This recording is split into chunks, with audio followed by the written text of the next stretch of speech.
Il tema dei parcheggi non è più procrastinabile. È diretta la segretaria della funzione pubblica della CGIL Alessandra Stivali per quanto riguarda il tema dei parcheggi in zona ospedale a Padova. Sì, perché nel parcheggio di via Horus verrà costruito un edificio che andrà ad ospitare l'innovativo 7 Tesla, un macchinario per la risonanza magnetica che però andrà a togliere spazio alle auto. Vediamo un cambio di destinazione d'uso di un parcheggio di circa 200 posti auto che rischia di chiudere totalmente di utilizzo sia per gli utenti sia per i dipendenti, che già si aggiunge a quella che è la grande difficoltà di posti auto che è presente all'interno dell'azienda ospedaliera.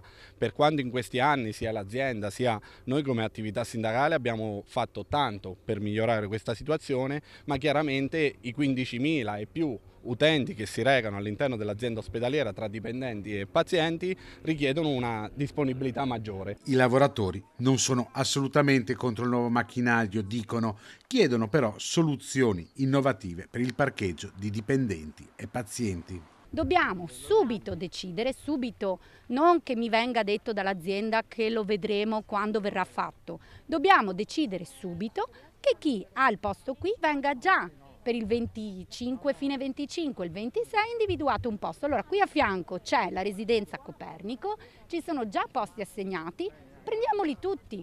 Qui davanti c'è il ex macello, con il comune di Padova si è lavorato tantissimo per la navetta, per cercare una mobilità più veloce, più sostenibile, ma dobbiamo avere anche l'opportunità per i pazienti che sono gravi, non riescono tutti a muoversi con quella velocità, di avere anche parcheggi di questo tipo. Il fenomeno delle auto in ospedale va regolato, sostengono i rappresentanti dei lavoratori, che sottolineano come, soprattutto nei fine settimana, in molti lasciano l'auto nei posti pazienti per invece andare a passeggio in centro città. In ospedale, il sabato e la domenica, entrano persone che non hanno nulla a che fare con l'ospedale.